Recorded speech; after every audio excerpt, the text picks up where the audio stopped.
What you doing? Ran out of space on my phone, so I'm deleting some stuff. Bye, singing dog. Bye, goal. I pronounce you. Bye, wedding ceremony. Stop. At Metro PCS, you get 2 free phones with twice as much memory. Really? Don't say bye to your memories. Switch to Metro PCS and get 2 free LG K20 Plus phones with 32 gigs when you switch 2 lines. Metro PCS. Wireless. Figured out. Coverage not available in some areas. Sales tax not included in phone price. Excludes numbers on the T-Mobile network. See store for details and terms and conditions. Blog Talk Radio. Hey, it's, I almost said Wednesday. That's pretty sad. I think it's a sign of things that I'm either up at 5 o'clock in the morning, which I was this morning and not able to sleep, or it could very well be that I just don't know what the hell day it is. Hello, everybody. Welcome to Sin's Chat Corner. I'm very, very excited. Oh, my God, I'm, so nervous. Kelsey O'Brien is visiting my show today. She's a big-time actress, big-time producer, director, author, model, vegan. I don't even know how many titles she has. There's so many I can't even say it. And I know that she's waiting to get on the line here, so we're not going to keep her holding for very long. Just want to remind everybody we're going to have a quick revision to the show. Just found out from Mr. Michael Stover today. Thursday's show is a bust because apparently somebody can't make it to the show. So if you or anyone you know would like to come on my show this Thursday and make a fool out of me and or banter and have a great time, feel free to zip me up. Email CIN4251@gmail.com. Otherwise, hit me up on Facebook, whether it's on my regular generic page, Cindy Mich, or, of course, on Sin's Chat Corner. So without further ado, instead of me blabbing away about how great Kelsey is, we'll let Kelsey blab all about herself. So without further ado, the amazing Kelsey O'Brien is going to be on the show in 3 seconds, counting back 3 and 2 and 1. Hello? Hello. Oh my God! Cindy. Wow, that was quite the intro. On my show. OMG! I'm already having a panic attack, but I have incense going right now, so I'm trying to get my little mantra.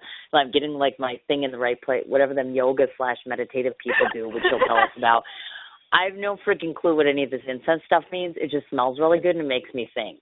So I'm like, okay, great. I wrote my interview with you like that.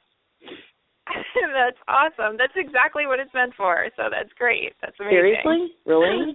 Okay, yeah, but it's funny because wine does the same thing. Yeah, to bring some goodness to you. Seriously? Because I was just going to do the wine thing, but it was 11:30, and you made me do this interview too soon, so I can't drink. So I don't have wine to utilize right now, so I have incense. Yeah, that works. Oh, okay. Well, then. It's 12:30 my time, so you could always do wine and incense, actually. Really? And then I show up at 3:30 at the playground, and the kids are like, oh, look, Johnny Juice over there got a little drunk on while she was on the radio. Not. Okay, I'm being good today. So now that we've cut the tension, hi. Are you nervous? Hi. Am I nervous? Are you nervous? Yes, very much yeah. so. You should be. A little bit. Because wait. God. It gets worse. It gets worse. Didn't John tell you? John Gallagher should have warned you, give her 10 minutes to warm up. Aaron Rodgers is going to come on here. We're going to have all these Packer people. We're going to have 12 people interviewing you. It's going to be hell. I'm glad you came on. Okay, that would be amazing, actually. I knew it would take a steep turn, I think, from film talk if Aaron Rodgers were to come on, yes. But that's all right because I'm a Packers fan, so that'd be great. Oh. You're the awesome Wisconsin girl. You're supposed to be a fan. I'm going to convert you. Cut it out, okay? People come on this show. They even go on my Facebook and they say the P word, and I'm like, get off my page with that nonsense. But we'll get into that. There's a whole area where we talk about personal stuff, but that's not right now. So we're going to start off a little bit I'm more on nervous. a very serious note. Okay. This is the most important question of the entire interview. If you blow this, it's all downhill. So you better be ready. Are you ready? And the tension down. I'm ready. And here we go. Okay. I'm ready. All right. So, riveting and righteous girl that you are, as I was referred to you, first question, and this is important, so don't screw it up. I want to know how you handled this very recent big birthday that you had, because I know you just turned 30. So let's talk about that. And yes, I'm being very sarcastic, folks. It's none of your damn business how old she is, and we're not going there. We'll just talk about her big birthday recently because it was fun. I got to see pictures. I didn't get invited. Ouch. Wow. Okay, so let's talk on that. A big birthday celebration recently, but okay. Lies. I'm on Facebook. I'm your friend. I saw photos. I saw gala events going on. I saw actors frolicking about and saying, "Happy birthday, Kelsey." Did you have a good time? Was it fun? To me? Are you being serious? I really didn't, actually. I just went to my friend's birthday party. Lori, really? like a week ago. Lori Van Veen, give you a shout-out. But that wasn't mine. Oh, okay.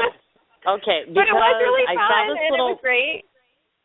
Oh, my God. Look at this. We're 6 minutes into the interview, and I've made my first mistake. Now who looks like the dummy? But it's not a mistake, me. because I'm sure she'll be thrilled that I mentioned her on the radio. And I went back to Jersey I'm originally from Ridgewood, New Jersey. And, okay. Mm-hmm. Yeah, it was fun. So I got to hang out with my friends and stuff for the weekend. Ouch. Yep. Way to go, stupid. Okay, well, apparently she didn't have a really cool birthday. But I'm going to save myself, because if you go to Kelsey's page, check this out. She has all these cool pictures of, like, film shots, like who she's casting, who she's filming, like all these cool actors you recognize from TV. See, I got that right. Yes. Yeah, I know that because I went back like 3 years on your timeline, sister. So I've seen, like, everything there is to see on your page. So I know that. Oh, God. Okay. Yeah, well, Wow. There's a lot to come here, so just wait. Okay, so now that I've made a fool of myself, let's try another good question. Not at I all. would state, No. I'm going to state that any individual who does any kind of sharp staring at your pose and your presence would affirm you have a continual change in both the locks of your hair and the looks from your closet. So it begged me to ask this question. First off, is reinvention of yourself, in your opinion, optimal for growth as both an adult and as an actress? Yeah, I think it is, actually. It doesn't necessarily have to be reinvention, but I think just to continually grow as a person and as an actor is really important. Well, and as a writer, you don't ever want to become stagnant in the person you used to be. You want to, move forward and grow and share that in your performances and in your writing and in your art. That's really... art is about movement, and that way you always need to be moving forward. So, yeah. Exactly. I agree. Definitely. Yeah, because if you look at Kelsey's pictures, you'll notice that. The color changes, the hair changes, the clothing changes. You're reinventing yourself about every 2 weeks. I don't know if you know that. Well, it's kind of funny, actually. You're probably going to be mad that I bring this up then, but I guess my hair actually didn't change for pretty much my entire life. I've always had long blonde hair. And then I cut it a couple times. The first time I cut it and also actually had to dye it red was for work. And then then I grew it back out. It was blonde again. And then last year I dyed it red again for about a year. And now it's back to being long and blonde again. And I'll probably stick with it being, it's pretty much always been long and blonde. But yeah, I was trying the organic henna thing last year, and I actually thought it was going to turn dark brown. I was kind of going through some stuff and figured I'll try this, and I dumped this henna dye over my hair that did not turn dark brown. It turned bright red, so I had red hair for like a year.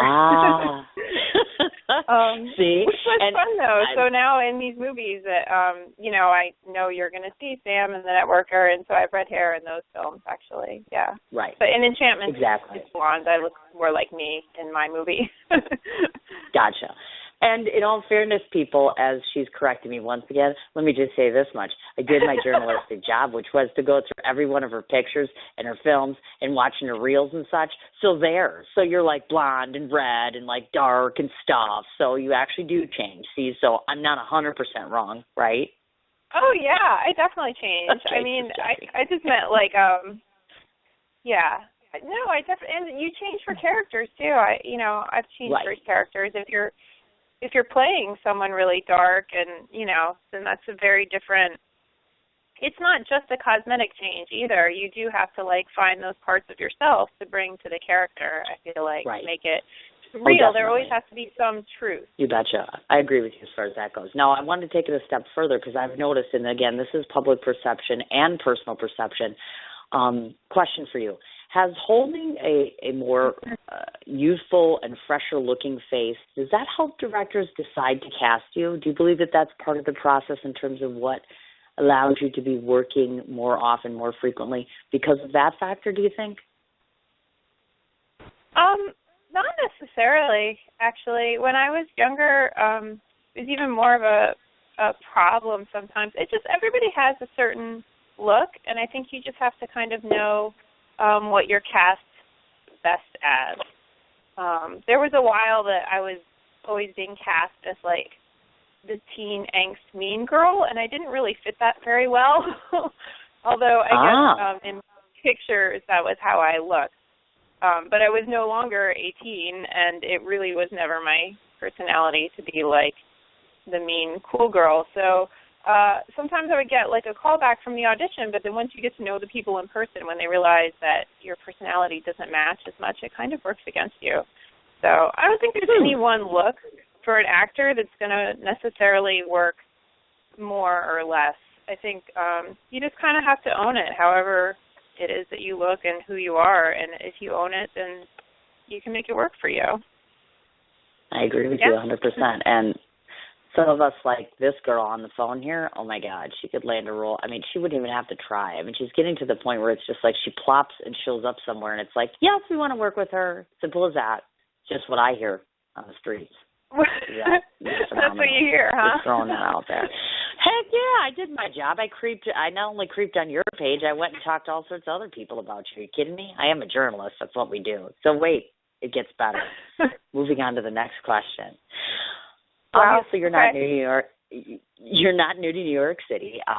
And just so that all of you know, she, of course, does stem from New Jersey. I need to notate, and this is just on a personal side of fence, because this will be a question for you coming down the pike. June marks the annual Art All Night in Trenton, New Jersey. I don't know if you've ever participated in that, but it's called Art All Night, and I'm going to be serving as one of the instructors this year, master classes on creative writing. So my question to you is this. Well, thank you so much.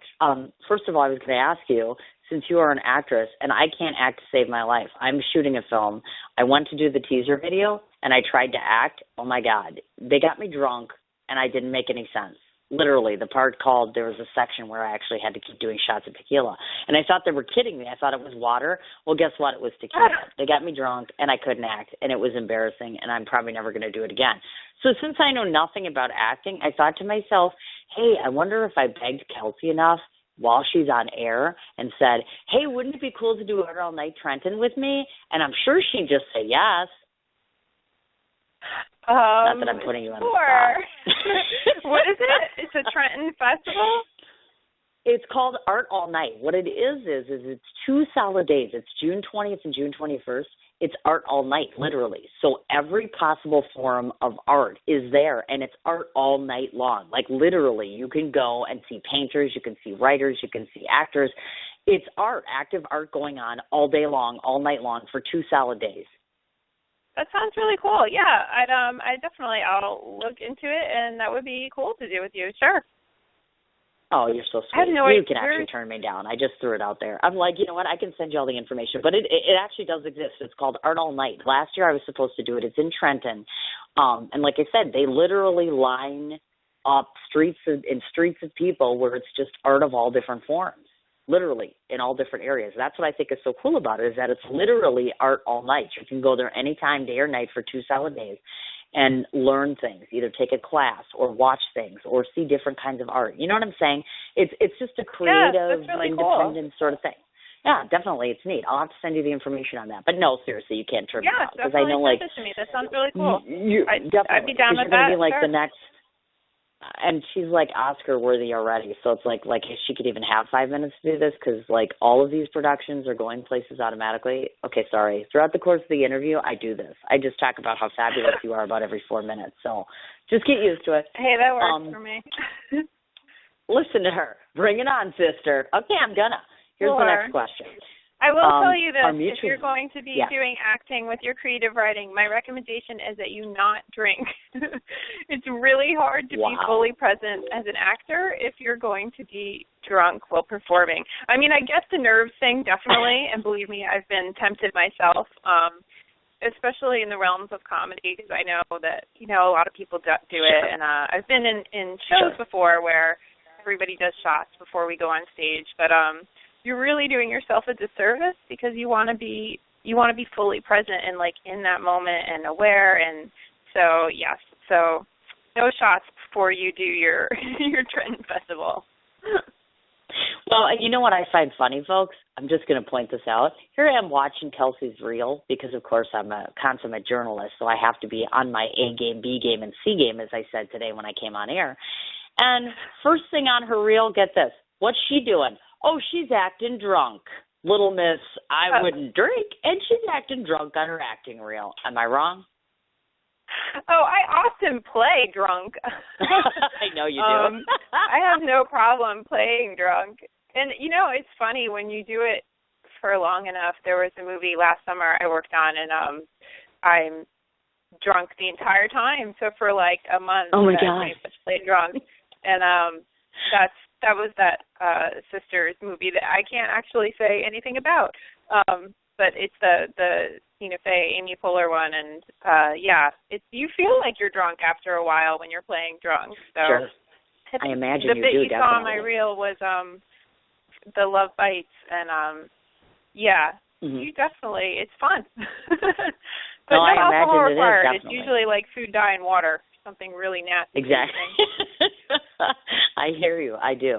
And the funny part about that is that these girls that I'm shooting the movie with actually want me in the movie far more than I want to be in the movie. I'm like, it's my movie. I really don't want to be in it. I just want to be behind the camera. I don't want to, and they're just like, no, you got to do it. And I'm like, you know what? See, I did it and I screwed it up. So kudos there, ladies. Nice choice.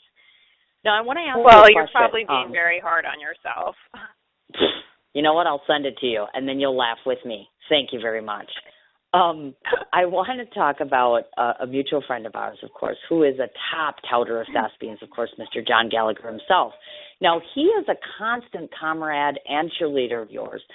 And secondly, and more importantly, he helps consummate numbers of creatives via a classroom sort of context. So I want to mention this question to you and see what your thoughts are on this. Now, I know in the past that you've attended NYU, also the People's Improv Theater, and the Labyrinth Theater Company's master program as a student. So if I were to ask you, if we turned the tables and asked you or said to you, would you consider or are you considering being a teacher, is that something that you would consider for the future, or would you just not visualize yourself doing something like that?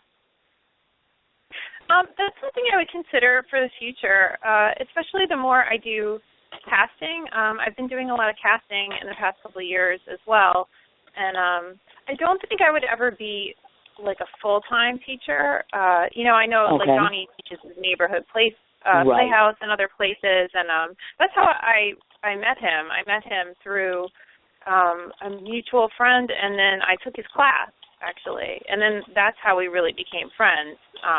And I love Johnny. He's amazing. He's great. And we've done, I think, 4 or 5 films together now, and I've helped produce 2 projects with him as well. And he's he's my mentor. He's wonderful. So I definitely would consider teaching in the future, but more on maybe like a workshop basis, because I think that's a different passion too. Like right now I'm really enjoying writing and directing and producing and acting. Acting will always be my first love there.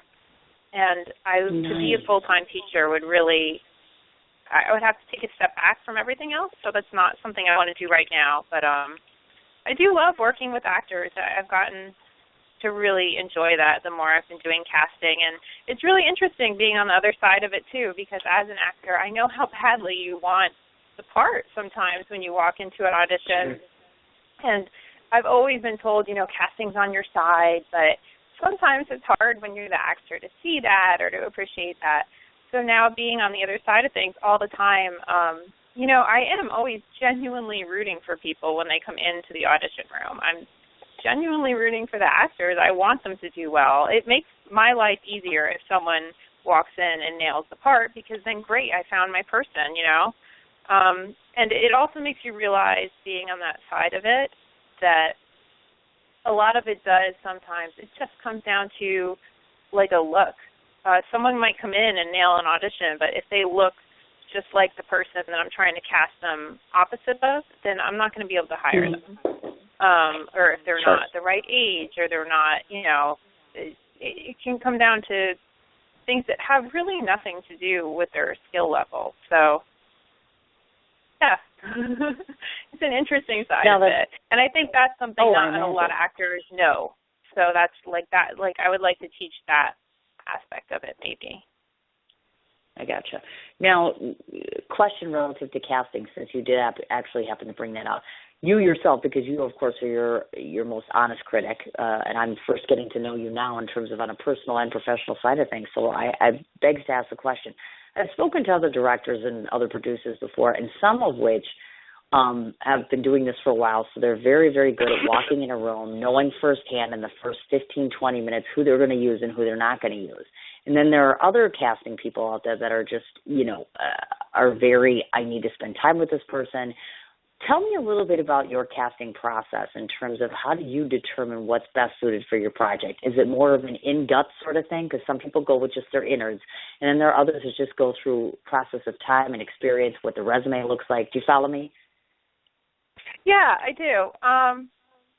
Well, so for my projects, I guess it is mostly you go with the gut. You have an idea of what you want for certain characters.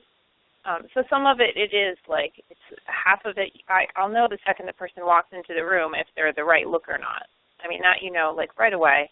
And then it's usually, it's not even as long as 15, 20 minutes. People get 3 minutes to to audition and do their work, and I can kind of decide from there, depending on what they bring. If they make strong choices and they bring it, then, right away, I can tell, oh, this person is it. This is great. If it's a part that I was more open to, the last thing I cast, and I helped cast, actually, one of the last things I did. I had an amazing real casting director, Kim Graham, who is, she works with Judy Henderson and Associates, and they most notably do Homeland. They won the Emmy for that. She also has her own Graham casting, and she's just amazing. So she actually brought everybody in, and there were a couple of roles that we were open to. It didn't even have to be a man or a woman. We were open to, either in any race and, pretty much any age. It was more like about a presence. So that was fun because it gave the actors really something to play with because we were so open. And then there were other roles that were really specific. We needed a very specific look for, so that was harder to cast because it was just down to the one or two people. Right. Yeah, and then the other thing, truthfully, is too, when you're casting, in both projects, we're lucky to have some name actors, and that's always pretty cool too. To try to bring in people that I admire, other actors that I want to work with. It's really an honor to direct and work with, and yeah. My goodness. Now, the other thing that just struck into my head, because I know you and I are both huge supporters of independent projects and producers, actors, directors, etc. So I ask you this question because you're in this realm as far as New York City more so you might know this. Does there exist anywhere, because I've thought about the idea of possibly doing something like this myself on a smaller scale, of actually initiating what I would call an independent instruction for actors and creatives, meaning that you have only indie-based individuals teaching and mentoring individuals who are up and coming, who are going to become independent producers, directors, writers. Do you follow me? Does something like that exist? Yeah. Yeah, actually, I believe there are a couple, and I'm not part of any of them at the moment. There's definitely... No, that's okay. There's... Oh, God, I can't remember what they're called right now. There is one, it's Indie Film Magazine or something in the Indie Film Network, and there are some official ones.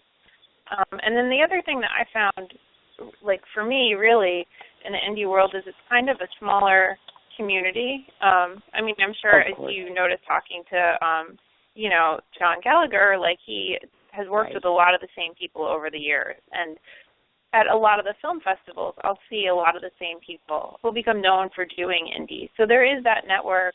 At Soho Film Festival is it's where Enchantments is premiering, and the networker and Sam will be, and it's a wonderful festival.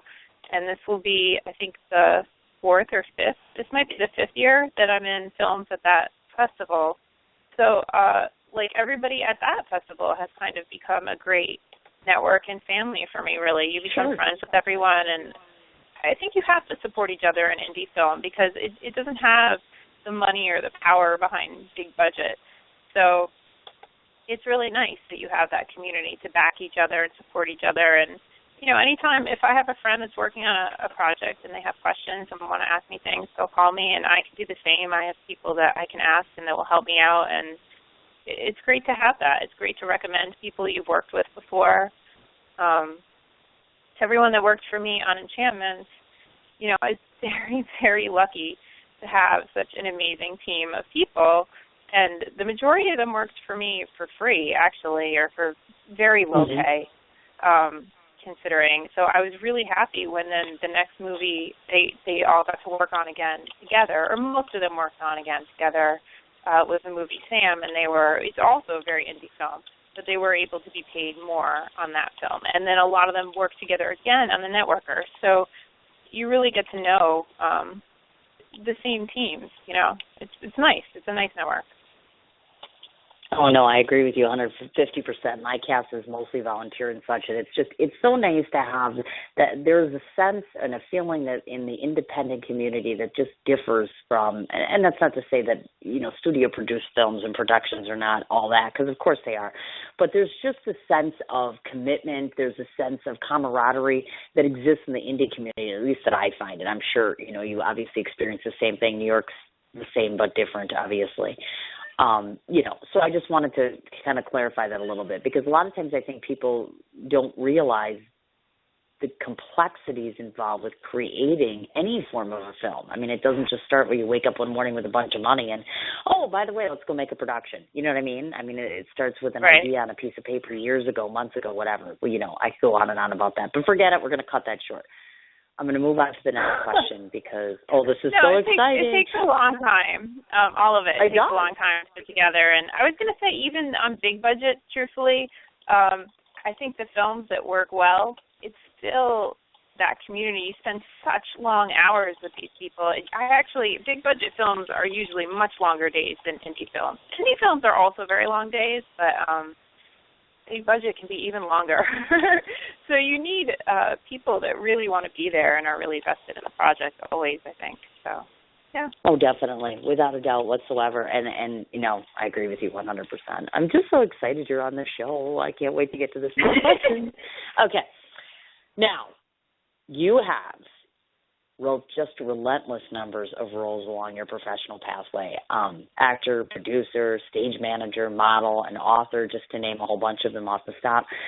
If any of you folks happen to be listening in and go over and wander to her website, immediately will you notice that she can back up that beauty part of herself rather nicely. So check this out. I'm looking at her website, right? And then she's got all these, pictures, right? This photo gallery. Go in there. 2 words I could think of right off the bat. Racy and ravishing. Hello. She girl's running around this cutesy little bikini, and I'm thinking, I hate you. Not really, but I hate you. I had surgery. I have marks on my belly, and I'm fat. And I'm like, hate her. I'm kidding, of course. All right. She's radiant. Absolutely. About you. Oh, my God. She's so lying. Do you know what? She's on my show. What is she going to say? You're a hussy? I don't think so. But no, ravishing, good God, this woman. I've seen pictures of you strutting your stuff on the red carpet. Just wait till I see you in person. But no, folks, she is absolutely ravishing. Whether she is actually posing, modeling, whether she's in front of the camera, behind the camera, the whole 9 yards.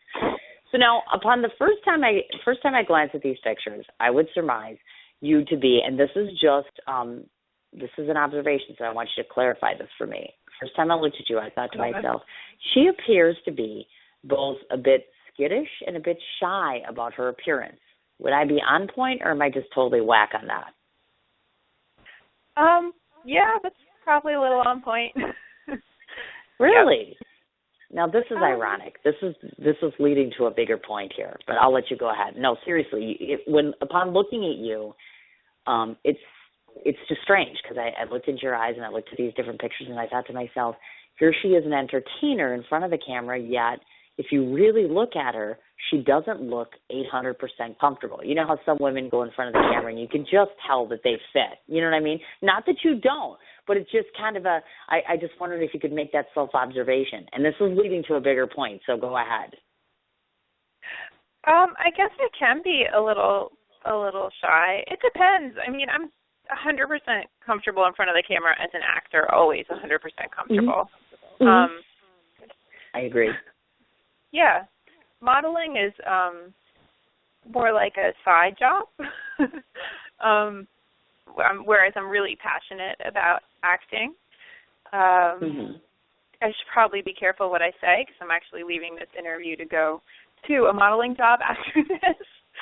Ooh, but I would say my passion lies still, though, more in acting and, writing, directing, producing. Yeah. So of course, I understand. No. Yeah, I'm definitely comfortable in front of the camera there. I've gotten to be a lot more comfortable with modeling over the year. I mean, yeah. I'm probably most shy right now on this live interview. Oh, no. Are you kidding me? Give it another 10 minutes. You're going to be, so comfortable. You're going to be like, shut up. And I'm going to be like, okay, whatever. So we're getting there. The whole reason I brought that up, folks, was for two different things. First of all, to point out the fact that she's come leaps and bounds as it relates to confidence. If you looked at her pictures now to a year ago, you see the epitome of confidence, the epitome of creativity, the epitome of strength and structure in front of the camera. So it's amazing to me. Not that you weren't wonderful before, but it's ironic how I watched this progression of things. And let me tell you something. You are probably, to me, in one of the best company ever as it relates to this irony, because I find it so ironic that I've talked to different stars, actresses, creatives, etc., and there's a whole bunch of them. There's actually a whole legion of them that self-admittedly proclaim that they're very reserved and rather shy. Case in point, I was watching an interview with this guy, this actor that we both know, that in my head, I'm kind of like a Wendy Williams. Like Wendy Williams will say, in my head, I've already met them and they're my best friend. Well, in my head, I've already met this guy. I've been on screen with him. He walks up to me and shakes my hand and he's like, oh my God, you totally rock. And then I pass out and die. Because are you talking about Will? Yes. Self-admittedly You're talking about Will, right? William Forsythe. He will walk up to you and shake your hand, and you won't pass out and die. He's a sweetheart and great. No, I will. I will. No, because in my head, I've already interviewed him, and then he, pulls out this gun, and he's like, I told you I was going to be a nice guy, but I'm really the bad guy all the time. And then I get all freaked out and pass out. William you know Forsythe what? I'll give him another. Well, you have to see. He was in. So we're talking about. I'll interview now. We're talking about William Forsythe now, and he was in another movie that I just saw recently, Killer Laugh, and you're gonna love it. You have to go see it. It was great. Yes, yeah. I saw the trailer, and guess who I talked to yesterday? Mr. Big Time Director of that. Trying to get him on the show right now. So excited! Did you come on? I told him that I was doing this interview with you, and I invited him to do.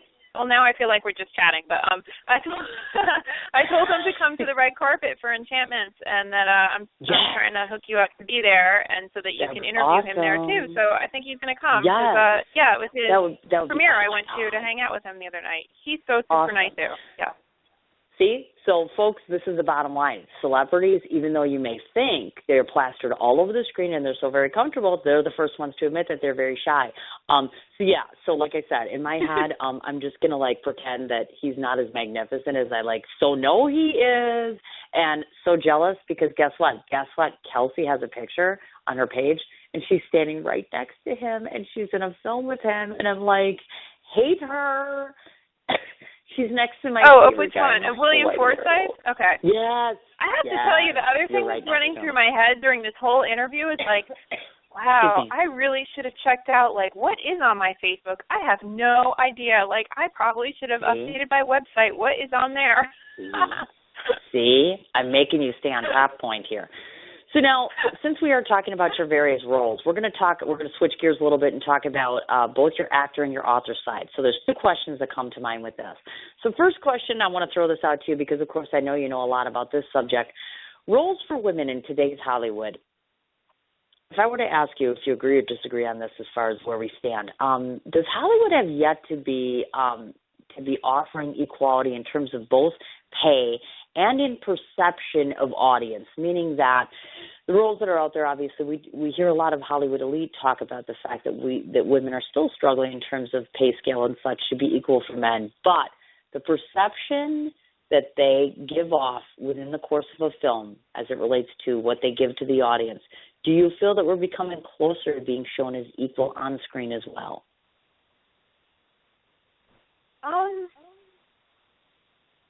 I mean, maybe we're becoming closer, but I do think that's something that we really, really need to keep working towards. I believe the last time I was told the statistic is something like only 20% of roles are given to women for primetime TV still, which is, not a great number. It's definitely much lower, and there are less stories being told about women. So I think, that's why I think, even with the things that I write and I do, that's what I want to do with my production company is bring more stories about women to TV and film. And I think that's something that we all, like as female producers, have to do, and directors and actors and writers, and again, to kind of own it and make the kind of work that we want to see, because there is definitely, it's not just a stigma, it's a fact. There are a lot more roles for men out there still. So I think it's changing, and I think it could keep changing, but we have a ways to go before that's going to be completely equal, I think, at this point. Definitely. That kind of begs to ask the other question. Oh, I'm sorry. Go ahead, dear. Well, I was going to say it's pretty obvious, if you watch, just even think about, like, your favorite TV shows. There's still going to be, most of them have more men than women on them. There's just that gap. It's ironic you say that, because when I'm doing, of course, a documentary on all-female bikers, and one thing that I was a huge SOA fan, Sons of Anarchy, and I used to interview those guys, and so I had to watch it as homework, basically. And the one thing, that's one of the main reasons I decided that when I was going to do biker anything, it was going to have to be women, not men. Because when you watch Sons of Anarchy, it is, of course, a gang lifestyle, so of course it's predominantly male. But the women that you had in there were, shown in such an adverse light. We're never on a motorcycle. We're treated, disrespectfully, etc. This is the perception given about women. And so I understand completely what you're talking about. One thing I wanted to bring up, do you think filmmakers are kind of forced, in a sense, to make their own moments available either on stage or on screen in light of the fact that there just seems to be such sparse roles available? I think it's always smart to create your own work. I think, if you are an artist, then that's what we do, right? We create. So yes. I think it's always a really good idea to make your own work and put it out there. You don't have to be making feature films or even short films, for that matter. I mean, you can, make a video and throw it up on YouTube. It's so easy to do now. Use your phone camera if you want to. It doesn't have to be of any certain level, I guess. But if you're an actor, I think you should be creating and putting something out there always. And I know, for me, I do. So the web series I created with my partner in that is Angela Cohen, and that's part of the reason why we made it. We wanted to portray these, very strong, fun, narcissistic, kind of obnoxious women that we weren't seeing on TV. The way we described it is it's always sunny in Philadelphia meets The League meets the Mindy Project. And the first two, probably in terms of character types, both of those shows, It's Always Sunny in Philadelphia has one woman, The League has one woman. So we wanted to show where it was women were at the forefront of the show and making the jokes and, not shying away from anything, any kind of humor. So, yeah. Nice, very nice. Now, I want to do the flip side of the fence here. Now, when we're talking about writing, and this is, again, just a self-observation I made of you, so you can kind of clarify for the audience. When you yourself have either written a screenplay or series or any type of writing in general, are you able to create a character solely separate of yourself? Because I get the sense of things, and this is just me, oftentimes authors will develop or envelop characters that are similar to themselves. So when you're creating characters, et cetera, is it completely separate of you, or do you feel that oftentimes they're parallel to you? I mean, I think I haven't done anything that's been completely similar to me at this point, or at least I'm trying to think of that. I mean, I've done things that are, inspired by me or what's going on with me, and I think no matter what, as both an actor and a writer, I do always have to have some form of truth within myself. But that doesn't mean that the finished character is necessarily, that parallel to me. Like in Enchantments, for example, I based that on Emma. So it was based on Jane Austen's novel from 1815, Emma. So it was based on those characters. So I put a very modern twist on it. But some of the character traits really come from the original work. So, I mean, and then I also play the character. So, again, there's truth of me. There are definitely some of my isms in there. But it's not really a representation of me, I don't think. And then same with the web series, too. That character is even more hippy-dippy, out there, kind of. So... Okay. Sure, there are definitely parts of myself that are like that, and very tomboy, obnoxious kind of. Also parts of myself that are like that, sure. But I wouldn't say it's like a true representation of me either. It's somewhere in the middle. You always have to find the truth, no matter what the character. If you're playing a killer, even then you would have to find some part of you that, it doesn't mean you're going to kill someone, but there's some part of you that has like a deep anger or a deep resentment or whatever it is. I don't know. I'm like making up the character now, but you would still have to find it even there. So, right. Yeah. I agree with you, definitely. Now, before we move on to the next thing, real quick question for you. I was just curious to ask, of all the things you've written in your career thus far, what would you name to be, what is your personal favorite you think is your strongest piece or your strongest production you've ever written? Gosh, I don't know. Good answer. I don't know. Well, I guess right now I'm most excited about both Enchantments and It's All About Me.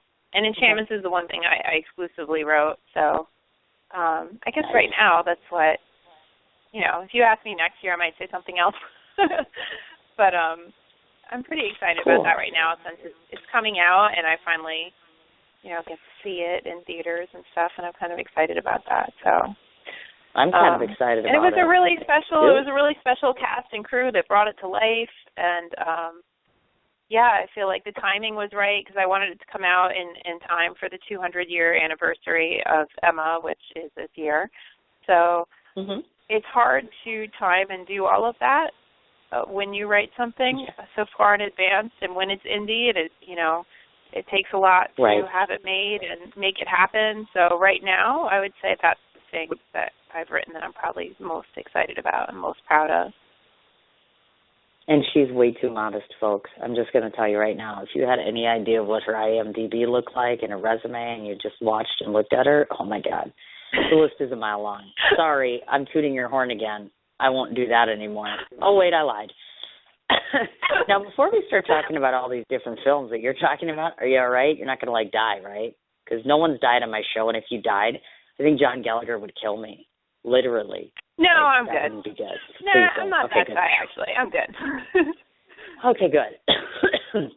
All right, so we're going to, we have two main things here, and then we'll get on to all your different films because I'm really excited to talk about this stuff. Now, prepare yourself for this one. Substance of strong souls in a person's okay, try that again. We're just going to start over. See, because this is live radio, but I can start over. Like when you do acting, you get take. I only get one extra take. So let's try this again. Substance of strong souls in a person's pupillage reveals realities about another moral's makeup. And for instance, in your case, you have an author aunt who works for KPBS, and you had a marvelous mother whose successes in social work speak volumes of how grandiose a gal she must have been in life. So I wanted to ask if you could share with me and the many who are listening some of the gifts and the goals that were bestowed upon you by both, which kind of wielded the woman that's sitting in my studio now. Wait, what? From my Hello? my mom and my dad? And your aunt. Actually, when I was peering along your page, I happened to notice, of course, I learned about your mother. And then, of course, there was mention of one of the stories that your aunt had done. So I presume that she is an author for KPBS. Oh, my Aunt Sally? Is that the name of the... Yes. She also has a radio that is show correct. in California. Yes. Nice. Yes, she does. And, you're probably talking about the article she did recently. Really, I should have studied my own Facebook page. Jeez. I'm sorry. She did one recently about my grandma and the merry-go-round in San Diego. That used to be like my family's business, the merry-go-round outside the San Diego Zoo, because my family's from California. Yeah. Yes, you bet. So what gifts did I receive from my family? Yeah, I mean, oftentimes what happens is that I go through and I take a look and I try to envelop a person top to bottom when it comes to being on the show. So I'm a huge believer in when you're young on, when you have the substance and existence of strong souls in your life, especially from the female realm, it kind of contributes to part and parcel of who you become right now. So I figured that your mother and your aunt served as some form of inspiration to you in terms of your goals as a person and that in a professional realm. So if you can talk a little bit about that, we get a sense of who you are on the basis of some of the gifts you receive from other strong females in your life. Make sense? Yes. Okay. My mom was definitely a very big influence on me. I actually dedicated an enchantment to her. She passed away a little over a year ago, but I grew up mostly with my mom. But yeah, she was a very big influence on me. She was a children's therapist, and she worked at different centers for kids all growing up. So I was always really aware of, how lucky I was, and that not everybody gets that. I actually got to work with some of the kids in these centers as I was growing up, and so she was definitely a big influence on me that way. My stepmom is also a big influence on me. She runs her own PR company, and she's a very successful woman, and she's also been a really great influence in my life growing up. So I think I've been lucky that I've had strong women in my life always. My dad got remarried when I was, let me do the math, I think 10. Gotcha. So Louise was in my life also, and still is, for a long time. And my mom and my two aunts, she has two sisters, actually, Patty and Sally. Sally's in radio. Sally's the one you're talking about in radio. So as far as creative, to be honest, that was kind of just me. Nice. Although my family is, supportive. I originally was more of a growing up mixed medium artist and painter. So I still sketch and paint sometimes, although not professionally, but that was really my main medium as an artist. And then I started in theater when I was like 9, I guess. I started doing theater also. Nice. And I've just always been very expressive that way. My brother is a musician, so there was that in my family. And and I was very close with my mom, so I think she was always very supportive of me. You took the words right out of my mouth, because I was just going to mention that Kelsey, of course, has siblings. So I was just going to say, do they engage in entertainment? And you just took the words right out of my mouth. So thank you for that. Got a chance to find out. My brother is a musician, also not professionally, but he still plays. And my sister is a freshman at Notre Dame this year. And she just started painting there, too, although she's going to school for business and finance, which is awesome. She's a lot like me and a lot different at the same time. Interesting. So, I love my brother and my sister. We're all really close. They're awesome. Very, very cool. I like that. Okay, so now before we start talking about Kelsey being producer, director, actress, phenomenal woman. Oh, wait, she is all of that already. Okay, I tooted your horn again. That's like the 12th time. Yes, we're going to get to 20 before we're done. We're going to talk a little bit about what we call personal points. The whole purpose of personal points is to make people realize that you are a person. That means you're not just an actress on a screen, that you exist and you have things. And after you listen to this list, folks, here's what you're going to figure out. She's a lot like me. In fact, I'm surprised that she's a lot more like me than I thought, because when I started this interview, I was scared to death of her. I'm still remotely scared, but I'm happy to know that she's similar to me. So even though she scares me, she's like me. So that's a good thing. So let's go down the rundown on these personal points. Okay, first of all, I live in Wisconsin. I'm not a Packer fan. I've already said I'm not a Packer fan. We all know I hate football. We all know that I dislike the green and gold. So in all fairness to my guest, I guess we should ask her why she likes the green and gold team and what's so wonderful about them. Okay, go ahead. Okay.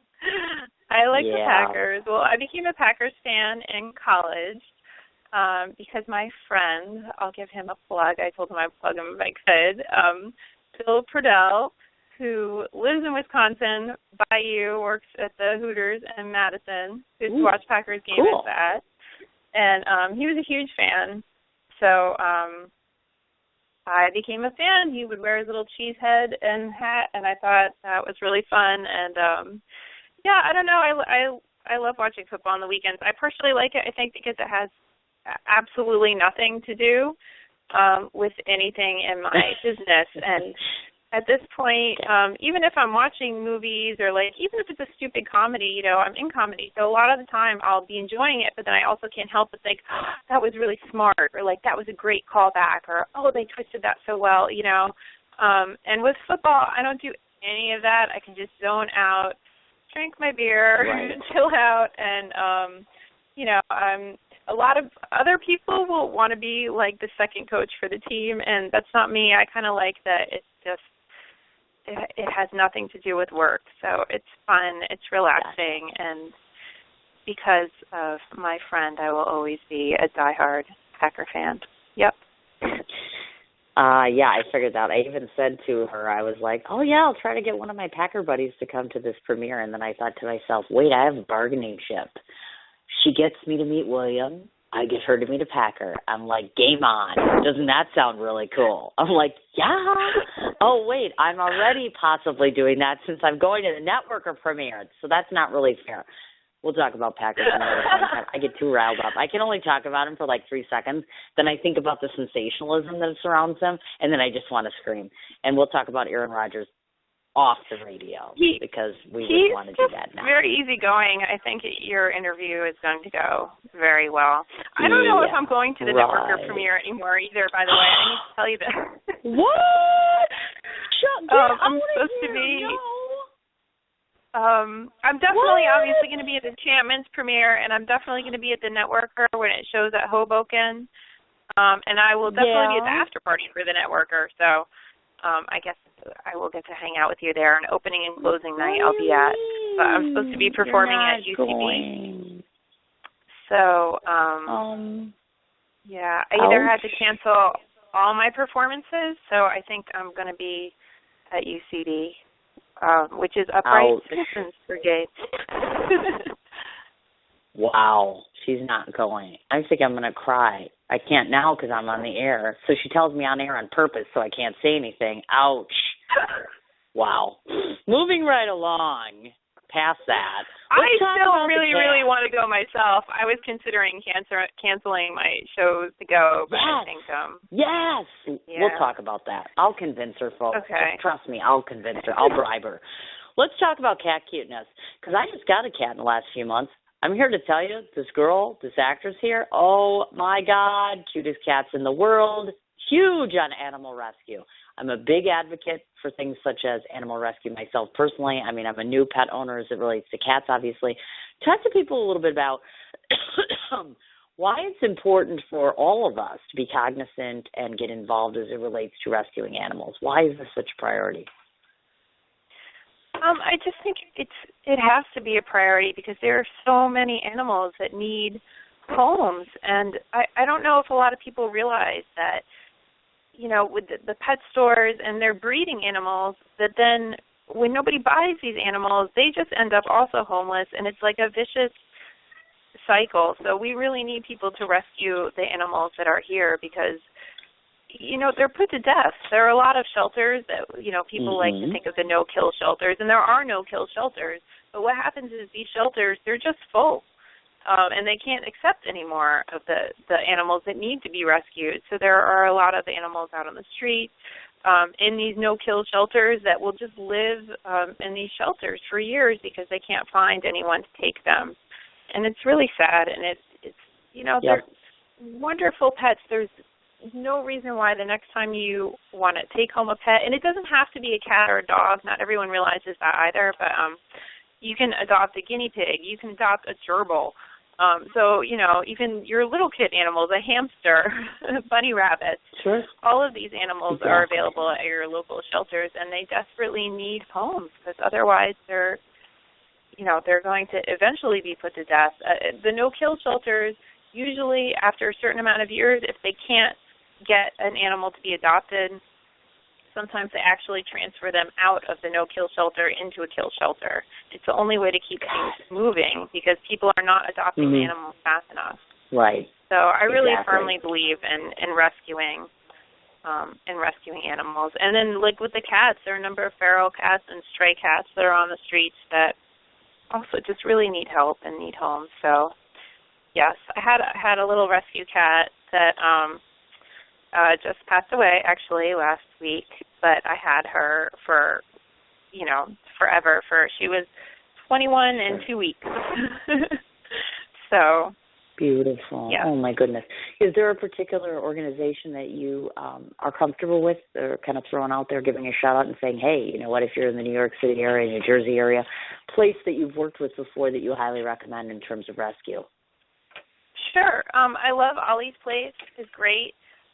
Ollie's Place is down in the East Village, and they're on Twitter and Facebook, and they're just a wonderful organization. Ollie's Place has cats, and you can volunteer, and they have it set up like it's close to Enchantments, the store.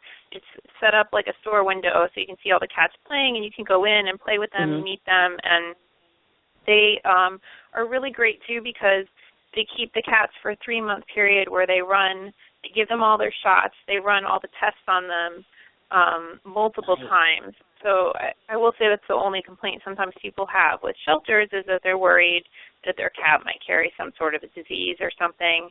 At Ollie's Place, you're guaranteed that's not going to happen because they run them more than usual, more than's required. So, and they're so cute. They have such wonderful little cats. And then they also, their partner organization is Mighty Mutts, and Mighty Mutts does the dogs. And they're really great, too, they give very, very detailed explanations, like this dog works well with cats, and this dog is good with children. And they'll let you know exactly where they came from. And they have all different breeds. That's another thing, you'd be surprised. I think sometimes people want a purebred dog and they think that they have to go to a breeder, but you really don't. I know Mighty Mutts has a lot of purebred dogs on there too. Sometimes people, they pay for pets to be bred and they take them home and then they get sick of them and they give them up. And then these poor animals have nowhere to go. So it's organizations that take care of them. And they, every Saturday, Mighty Mutts, is out in the, what is it called, the market down by the same place, like in Union Square. So you can meet some of the dogs. Gotcha. Yep. Cool. I think it's at noon every Saturday. Yeah. Now, just to So let those everybody are my know. favorite in the city, but I mean, I'm sure if you contact your local shelters, you know, they're usually a number. They're a number in the city too. So. Of course. Yeah. Now, I'm going to enlighten you people. So let's say that you and I were sitting on a couch together. I'm pretty sure that you would be either watching some of this, doing some of this, or enjoying some of this. So let me just tell you some of her favorite things to do. You're going to love this list. Okay, first of all, she is an active participant in the arts of both meditation and yoga. So as I said, burning incense, and that's all for you, little lady. You're my influence there today. She is a vegan. Don't bring the girl meat. She ain't eating it. She's a vegan. Tried the gluten thing. Now she's a vegan. Don't bring her meat. That's all I'm going to say. Apparently, she knows how to work with bourbon. Had herself a little party, knows how to throw together the bourbon nicely.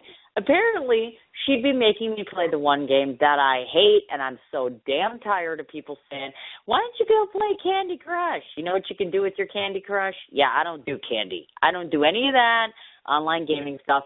Apparently, you've been sucked into the Candy Crush warp, and that's okay. I was, but I have to tell you, I had to give it up. Because Candy Crush is that, like, addictive. I played Candy Crush for, like, I don't know, maybe like 2 weeks or something. I was completely addicted. I would stay up playing this stupid game. It sucks you in, and you're just about to give it up, and you go to the next level, and then, I was like you. I was like, you know what? I can't deal with this. I'm done. I'm done with this game. I need to delete it off of my phone, off of everything. Yeah. Thank you very much. That's how I used to be with Farkle. I used to play Farkle every night, and I was like a druggie. I'm like, this is ridiculous. I'm a junkie to Farkle. It's like, you can't even say the word Farkle right. So I'm like, that's nuts. So now let's say we're sitting in your apartment, and then she turns on the TV. Let me just tell you what you'd see. First of all, I don't even understand this concept, but everybody watches The Walking Dead but me.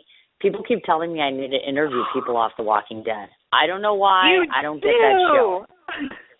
Really? Seriously? A great show. Yes, seriously. Never watched it. Absolutely never watched it. It is completely underrated. Aha. So there you go. A list of things to do. Watch The Walking Dead. She would also have on the show The Office. Also never watched that. Not on anymore, right? But I probably would have watched it, but she would be watching The Office. In her spare time, she and I would be holding hands, both reunitingly and both rejuvenating, jumping up and down for joy, saying, Jack Bauer is a god. Because she's a 24 fan, folks.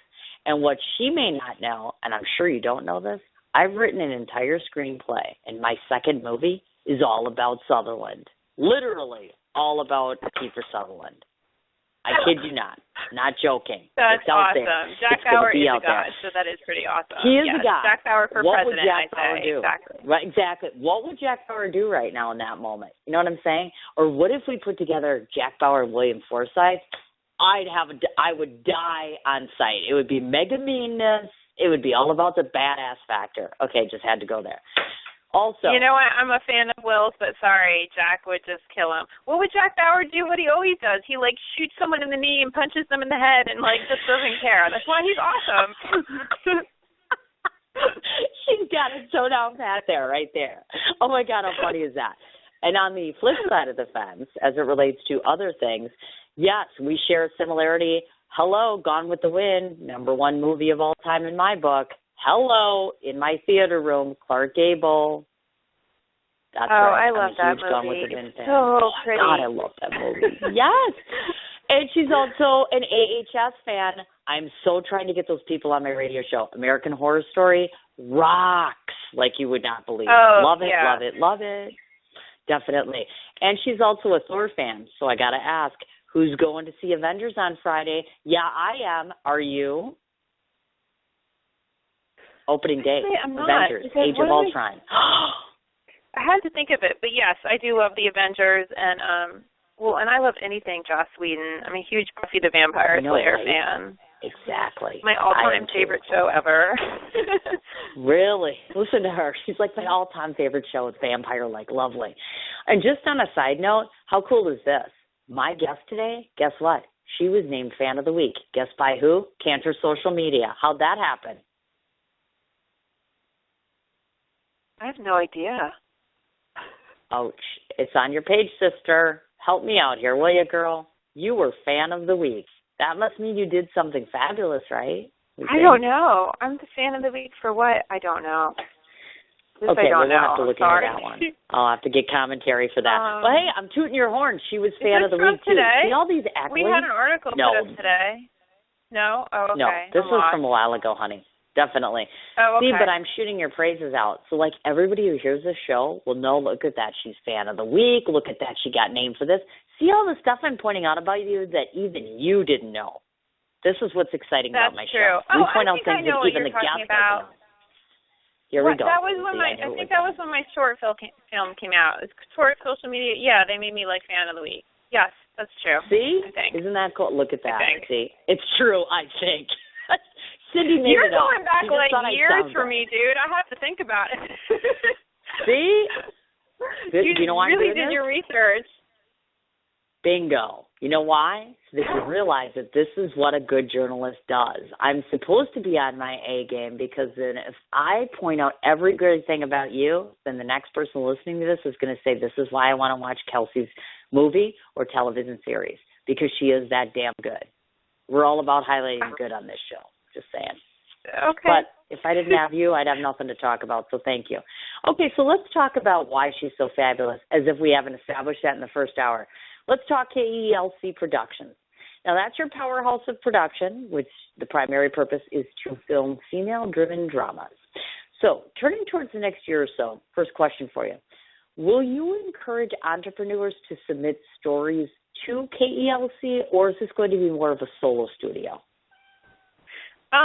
It's Kelsey Productions, because I'll give you the backstory on that first. Kelsey, KELC, is how I spelled my name from age like 13 on, maybe. Even in college, I'm a little sister in a Sigma Lambda fraternity, and so my name was like Little Sis Kelsey, KELC. So when I made my production company, it's Kelsey Productions. And right now I'm just doing my own projects. I'm not actually looking for submissions. Eventually, I would like to do, other people's projects as well, but right now I'm a very small company, and I'm just really looking to do mine, and hopefully about one a year with my production company. It's all about me. We formed a separate production company. It's Chicks Before Dicks Productions. To produce that. And then I'm working on some other projects with John Gallagher that will be with his production company with 305. I guess that would be possibly his and mine. And I guess actually, so those are other people's projects. But I'm not really actively looking for submissions. Those are projects that we kind of already started working on. I have another, for just mine, I have another screenplay that I'm working on now, but I don't have any plans to shoot it yet at this time. I'll probably do some of the other projects first. Well, it's all about me. We just shot. That's not even edited or anything. That has post. That has a lot to go through still, and that's going to be coming out within the next year. And then the projects with John, I think one of them we might start in June, pre-production for. So nice. Yeah. Okay, I've gotcha. I understand. Well, let's talk about, obviously, Enchantments. We're going to discuss that first and foremost, which is your premiere picture. First off, I can mention to the folks that if by chance you would like to see or read a wonderful write-up on this, apparently New York City's Bedford and Bowery has done a story on Enchantments to begin with. So I want to let people know, by some chance, if they are in the area and they wish to do a read on your movie, that edition for Bedford and Bowery, how do they get a hold of that? They can click on the link on my site. It's Bedford and Bowery is an online publication for New York Magazine. And if you go to my site, which is kelseyobrien.net, and you go to the press section, you can just click on there, and it pops right up. Wonderful. And I will put this radio interview right next to it. Yay! so that everybody can listen to me babble and sound stupid. Just kidding. I don't sound stupid. Not real. I don't know. No, that would be me. Oh, hush. Now, the New York City Enchantment's introduction to New York City audiences, of course, will be at the Soho Film Festival, obviously, which happens in May of 2015. So I have a question for you. If I'm not mistaken, and I did my journalistic duty appropriately, rumor on the street was, or am I confusing this with a different film? Was it your film or a different film that was just recently named Best Picture?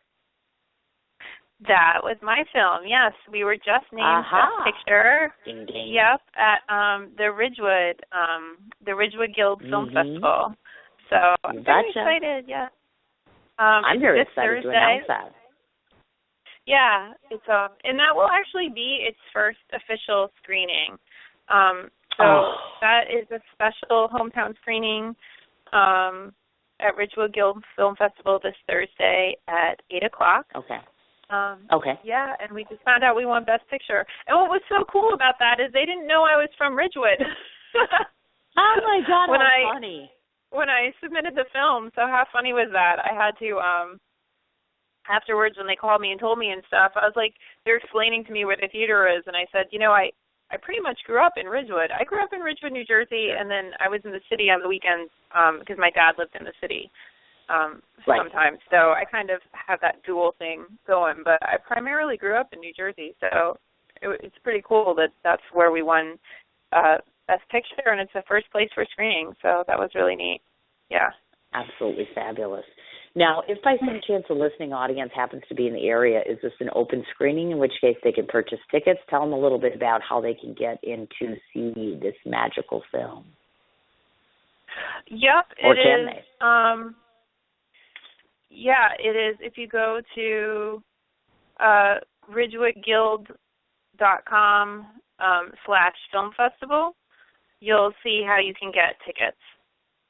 I think it's $15. You can probably also just show up and buy tickets there at the box office. But if you want to get them ahead of time, you can get them at that site. Yep. Got it. So before we move on to your next production, of course, maybe if you would for us, summarize this short film of yours along with the rationale or reasoning behind your choice to readapt a Jane Austen novel, because I found that rather intriguing. Sure. It's not a short film, though. It's a feature-length film. So it's like an hour and a half long. Yes, that's right. That would make that actually beyond the short category, and I should know that because I was a judge. So let's take that out again. Summarize this film for us, along with the rationale and reasoning for your choice to readapt the Jane Austen novel. There you go. It is, well, that's exactly what it is. It is, it's an adaptation of the Jane Austen novel, Emma. It's a very modern take on it. Emma is now a Zen-seeking Wiccan lesbian, and she's working in a magic shop in New York City. And the magic shop is called Enchantment. And there is an actual shop. So even years before I came up with this script, a lot of things fell into place for me with this one. I had the idea that I wanted to do something with women and witches and like a Wiccan shop, and I always thought, it'd be really cool if I could somehow shoot at Enchantments, because they're the oldest occult store in the city. They have their own following. It's an amazing store if you're ever in the city. So anyway, everything did end up working out, and we did get to shoot there.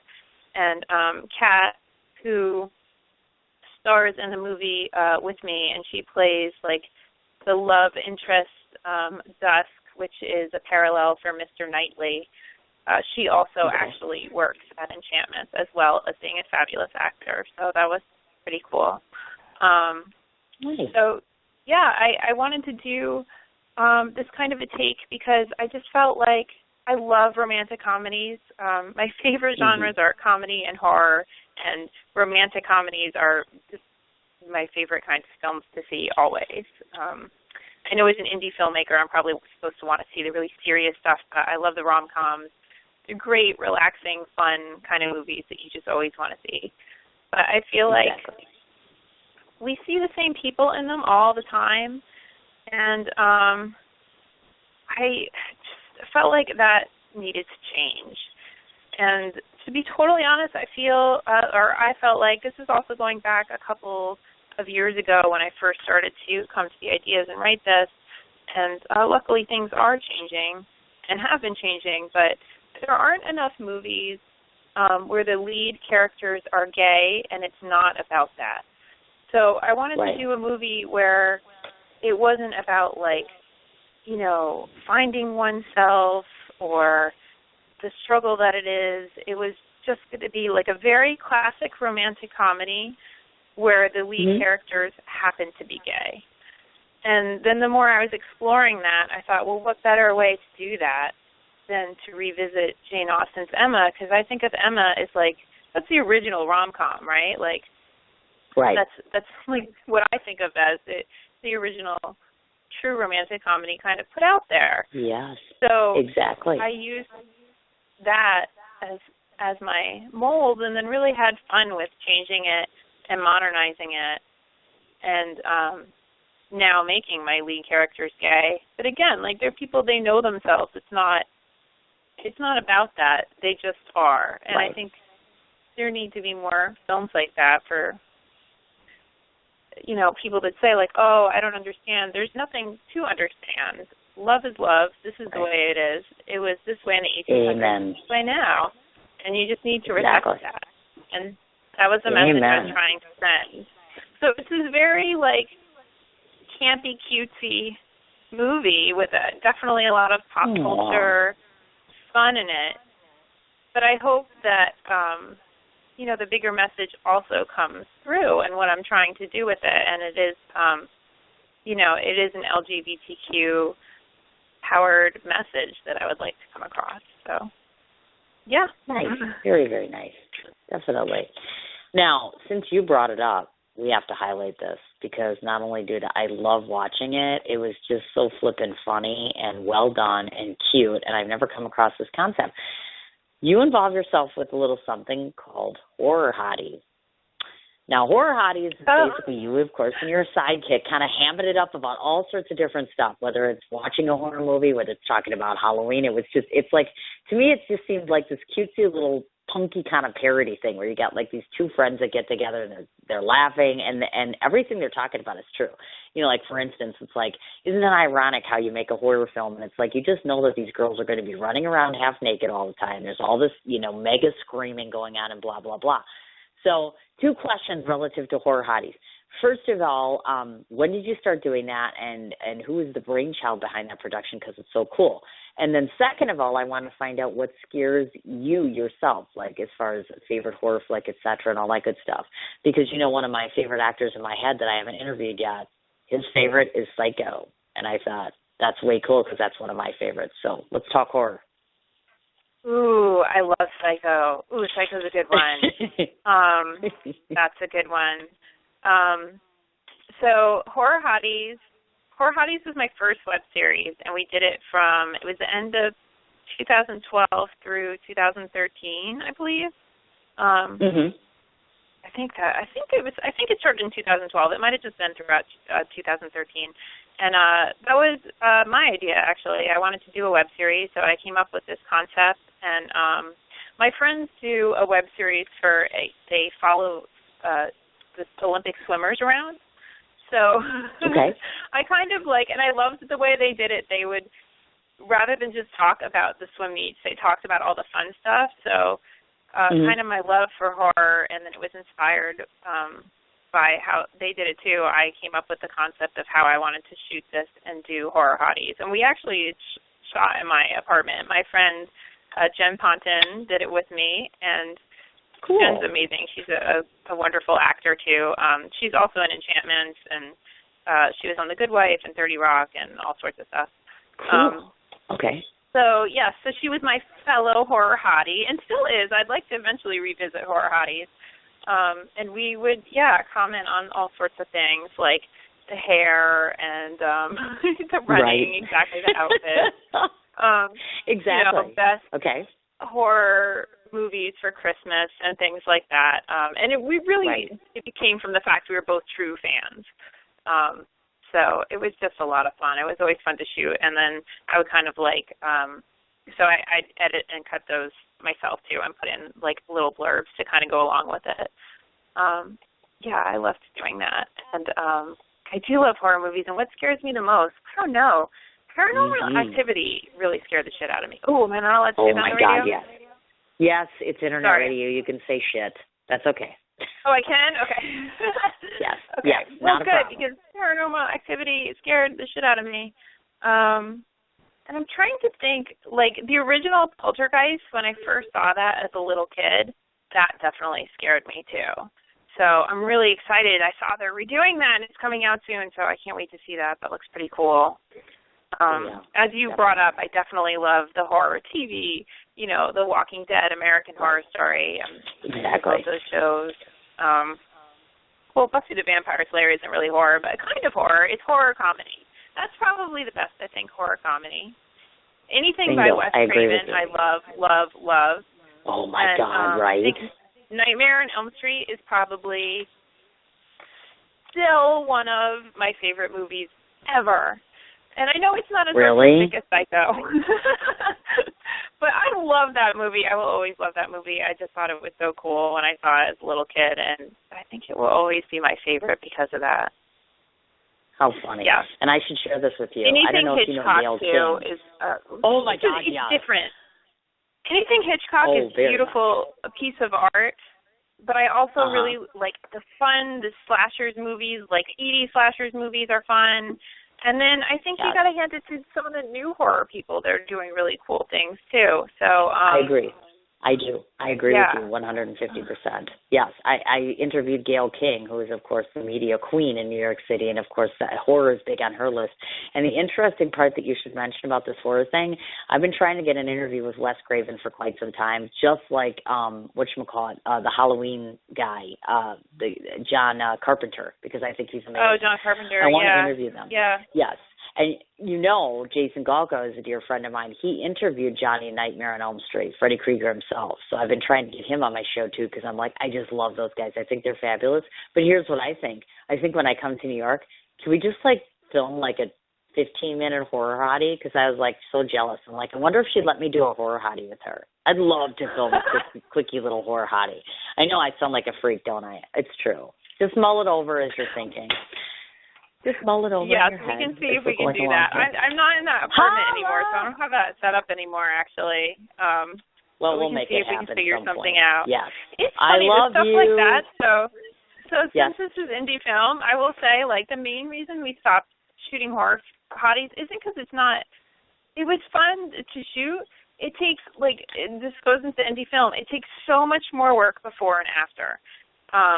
Okay. Before wasn't as much, but, from doing this interview, I would kind of research what I wanted us to talk about, and I would, research so, the idea was when you watch the show, it looks, hopefully, really fun and casual, and it was fun and casual, but at the same time, it did take a lot of work to put into, what we were going to do, and then I would have to come up with, all the clips for how to cut it. So the editing actually took, hours and hours to do for every, 3-minute little thing. I probably edit for, 24 hours. So I just don't have time to do that. No, that I understand. Really, I get it. The main reason why. I understand but maybe we can shoot something at John's place. Maybe he'll set up or something. We'll beg and say that wasn't even on a great camera either, Horror Hotties. I shot that on a handheld Sony thing, this little red, little red $70 camera I own. No, maybe with any luck at all, people listening to this interview today will get rejuvenated. They'll rejuvenate and they'll be like, you know what? I'm going to watch her old Horror Hotties, and they'll be like a craze. I'll have started a fad. We did this interview, and now everybody's screaming for Horror Hotties. Wouldn't that be awesome? Okay, I'm just. That would be awesome. That was my original plan, was that we could then do comic book festivals and stuff, and do Comic-Con in New York and San Diego and stuff like that. Would be really cool. There you go. See, I'm just trying to help you, girl. That's all I'm doing. I'm bringing it to life. It's going on from that point. I know, right? Okay, now we get to talk about the big films because we only have 2 major points left. Can you believe how fast this time is going? It's crazy, isn't it? Crazy. It did go pretty fast. How fast time goes. I know, right? See, I told you I was going to be pretty harmless, right? I haven't embarrassed you too bad yet. No, you haven't. No, you're super. See, super, she's super like nice. laughing. Like I cannot even wait to hear the feedback when she gets done with it. She's probably going to be like, God, I hated that. She's like ridiculous. So let's talk about May.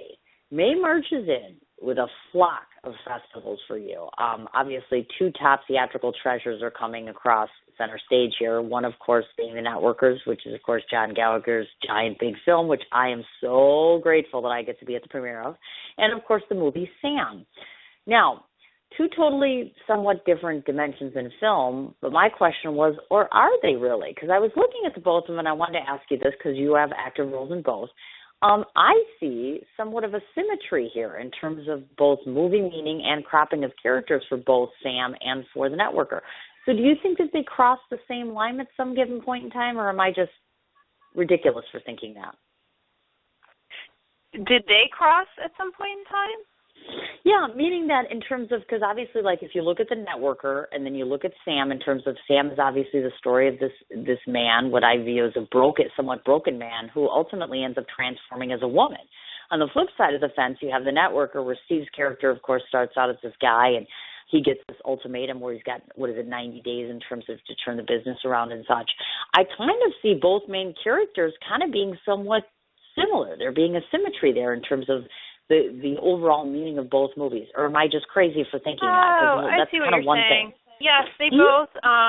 Well, I think that's true of that genre of movie. You always have to, the character goes through this great epiphany and realizes kind of like what's important and what I mean, that's true even in Enchantment, like that happens. And in Emma, actually, if you go back to when Jane Austen was writing it, there's definitely that arc and the character epiphany that goes with like the genre of, the rom-com kind of movie. Okay. Although I wouldn't call The Networker a rom-com. Sam is, but the Networker isn't. I wouldn't say it's a very family happy film. So yeah, there is that character arc definitely is similar in both of them.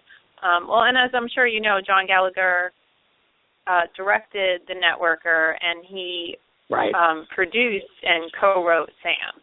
So you do have, he was a major component of both of those films.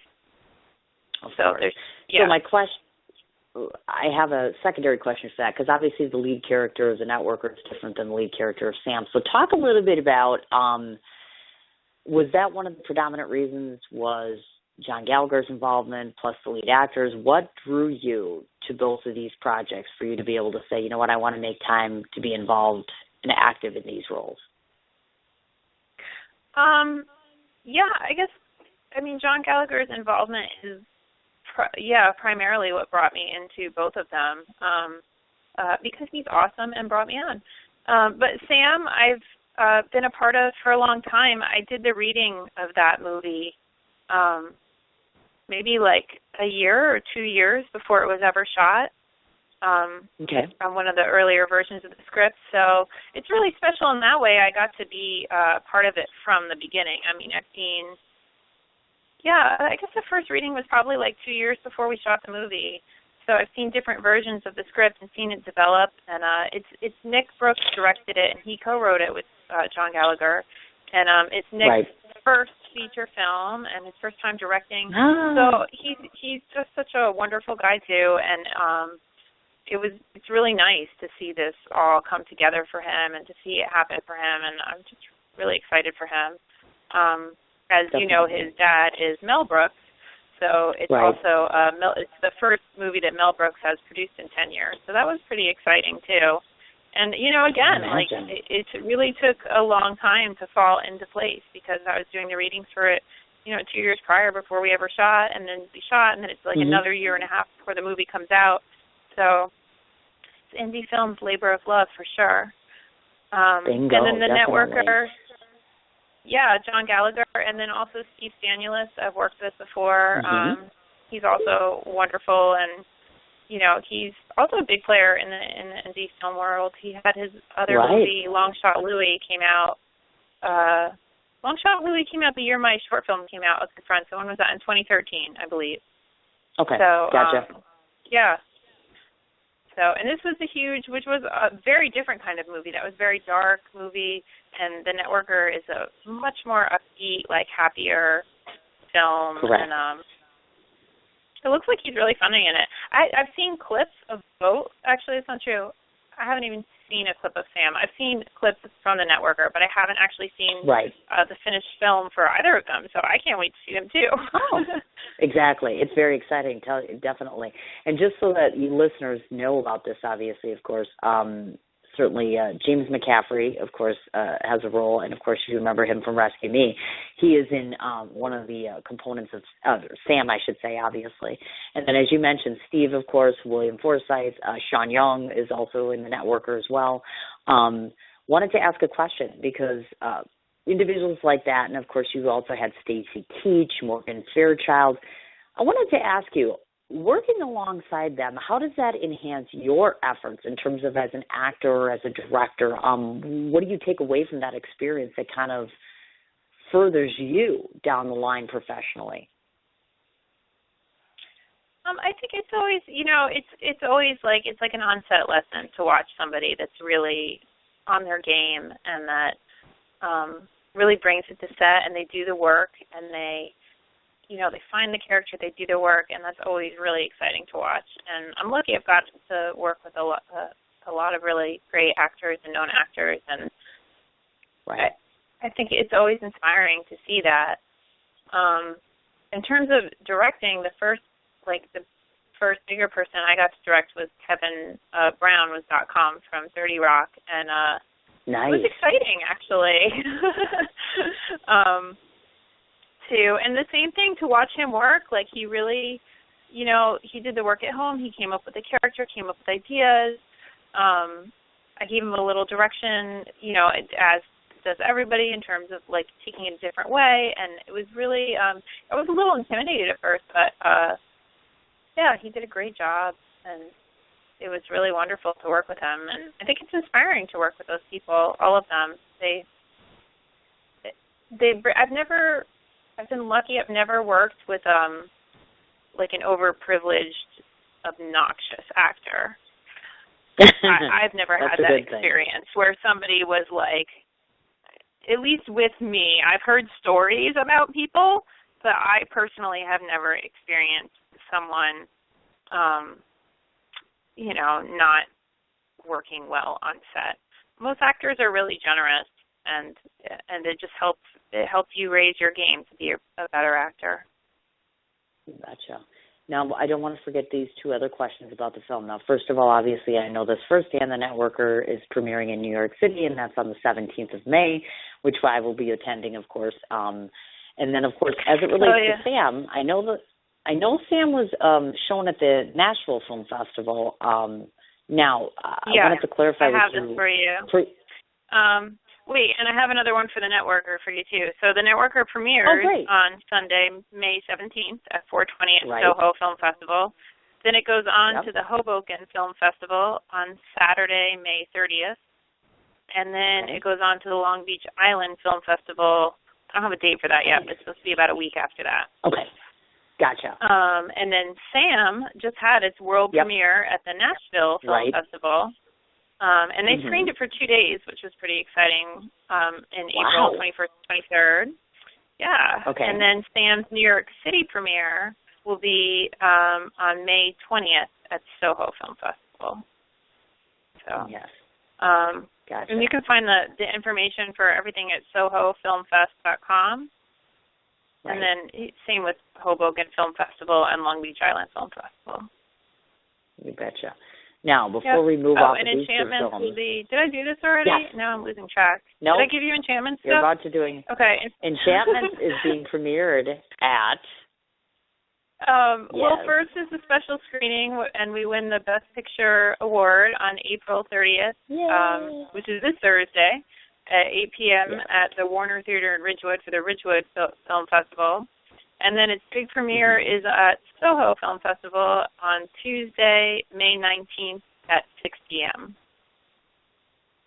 And she asked me to attend that one, folks. May 19th, she asked me to go. Me, little old me, little person on the phone here, little old me. Yeah, I really want you to come. I mean, I don't know now after this interview, but. Look at her getting her little A game. She must be getting comfortable now. Like, oh yeah, I want you to come, but now forget it. Yeah, can see how well that's working out for you, Missy. So, I really want you to come. I'm gonna put you on the spot. Did you get your press passes yet? Okay, let's talk about that, little Missy. I sent over all my little credentials yesterday afternoon at 2:30. What's it today? Almost 24 hours later. No one's gotten back to me, Missy. Can't plan on anything if you don't get an answer. Okay. You know what I'm trying to say? I'm working on it. I sent over what I needed to. I'm going to call after this. Please. I would greatly appreciate that, just because she has been so kind and so gracious to ask me to come down there and to do coverage and to do interviews and all that good stuff. And if she finds me worthy after the show, we'll have to talk about that and see if she thinks I can actually do this in person. Because we all know Sin's Chat Corner is internet radio for a reason, because then I got to get dressed up, and then they make me go out in public. And then there's a possibility that I might run into who, that interview guy that I've already done that I have a huge respect for that makes me want to pass out, him. And I'm afraid to run into him. So, if I stay under hiding and I don't do live interviews, then I won't meet him. But word on the street is one of my other actors in my head that I've not only married, but I've interviewed multiple times, Armand DeSantis at Soho. Did you know that? Didn't tell me that. Oh, I didn't know that. He's big dog. He's big dog around town and oh my God, so cute to look at. And he's there. He's there. I'm oh my God, how exciting. We'll talk about that another time. Oh, that's cool. I only have. I didn't even know that. You know what? I'll forward it to you. You know why? Because Sean Young is in a film with him. I found it on her wall, and it says that he's actually, or supposedly, he's supposed to be there, but we don't know. Insiders don't have the 411 yet, so I'll keep you in the loop on that one.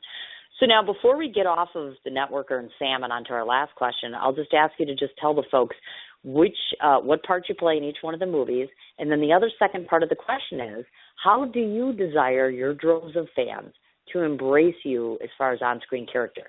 Would you rather that they gravitate more towards your strong, solid characters versus you being more of a sweet and sensitive character?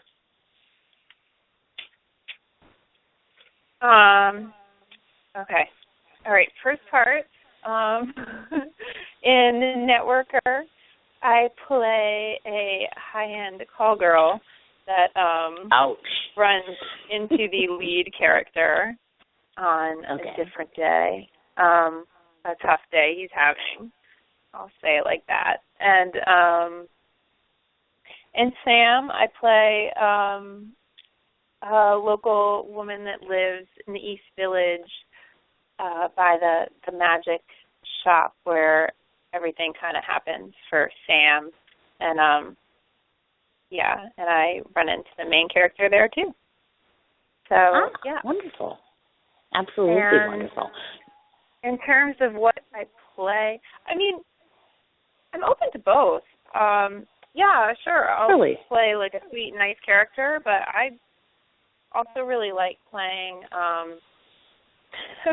being cast as I'll play a, crazy, the bad person character. I'm completely open to that. I don't have to be playing a sweet, nice character. I think it's more fun to have different kinds of roles to play. It's like I was saying before, you have to find the truth in it, so it helps you explore different parts of yourself. And I think any given character, you're going to play it differently at different times in your life, depending on, what you identify with most and what you feel like you can bring to it. So I agree. The more I can do with something, the more fun it is. I would never want to play the same character all the time. Although I'd love to be a series regular on a TV show, so I guess that is playing the same character all the time. But that would be one long-term character, meaning I wouldn't want to always have to play the same exact person in multiple multiple movies or multiple shows. Even if it were be a similar type, I think you would have to find, for me, I would need to find little nuances that make it special within each particular character, because every character is different and every person tells a different story. I mean, that's why we do this, right? It's to tell stories. It's to put something out there into the world and can create art, and it's not just art for the sake of art. It's art to share, tell stories, hopefully help other people recognize certain parts of themselves. So the more colors you can bring to that, the more fun it is, always. Definitely, without a doubt whatsoever. I agree with you. All right, we're down to our last question. Holy man, have I been too rough on you? No, not at all. Okay, just double checking. I wouldn't want you to beat me up or something, or be like, I can't wait to get her in person. Let's see. Are you kidding me? You weren't rough on me at all. I felt bad that you started off thinking it was my birthday party. I almost lied and said yes just to make you feel better. Oh my God. See, self-admittedly comes on a radio show and says, I almost just lied to you. Don't say that. That's horrid. No. Well, all right, let's talk about our last topic. I wanted it to go well, so. How's that working out for you? Wait, save that commentary for after you hear the end part. Okay, so last thing I want to talk about is because we're all about shameless promotion. We've talked about Will, we've talked about you, we've talked about John, we've talked about Steve, talked about James, we've talked about, oh my God. So the only person we haven't talked about, because I'm about that shameless promotion, let's talk a bit about, of course, because I know you recently wrapped your web series, which you started talking about, which is It's All About Me. So talk a little bit about the creator of Chicks Before Dicks production company, which is, of course, I believe it's yourself and Angela, or is it Angela's production, Angela Cohen? So I'd like you to talk. We created because I have Kelsey Productions, and she has her own production. Got it. So Chicks Before Dicks is me and Angela together. I gotcha. Wonderful. Okay, so I'd like you to talk about Chicks Before Dicks. We like saying that on this show for some weird reason. Talk to us about the production company. It's All About Me, of course, what people can expect as far as that production, or that web series, I should say, and what you think will be amusing to them. What will gravitate them to want to see It's All About Me? Okay. I think, and it is just fun to say it, right? Chicks Before Dicks Productions. It's the whole reason why we came up with that name, because we love saying it. It is the only thing we've produced so far, but we just love saying it. So,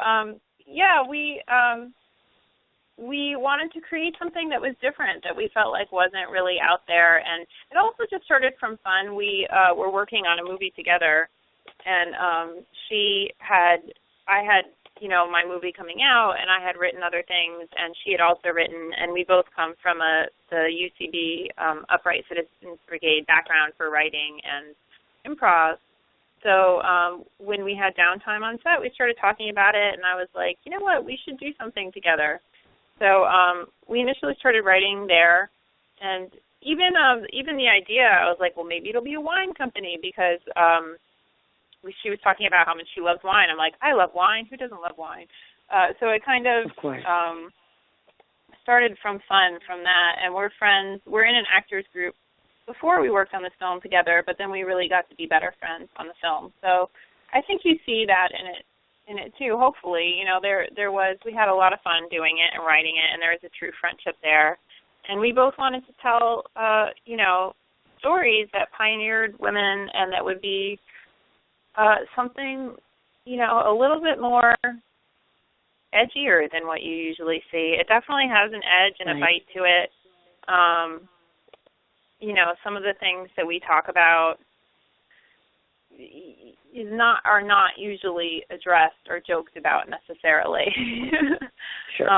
No. And it's to the point that I realize when it comes out, not everybody's going to like it. Some people will be offended, but then they're just not our people.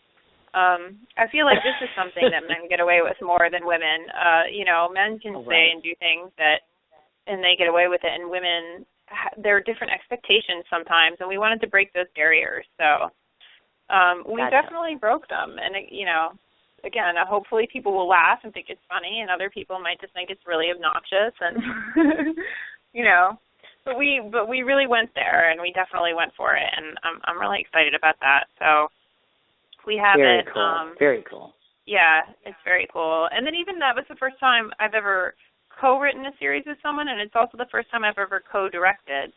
And that was just a lovely experience too. Really, Kim is amazing. She's such a good casting director. She has such a great eye. She was because we're both the leads. It was good because she's really the one that did the performance direction. So although we were on such a tight schedule shooting, and that was really, really that was challenging. But it made it much easier because she could direct both Angela and I for performance, and she, I think she really was able to leave her mark on it and make it a much better production than it would have been without her. So that was exciting to co-direct with someone and work with her. Yeah. Awesome. And if people want to check that out, is it going to be actually the web series itself? Can they watch it, or is it not accessible at this point, or when do you think you're going to have something out there? They can watch it. They can't watch it yet, only because we just finished shooting it, so it's not actually out yet.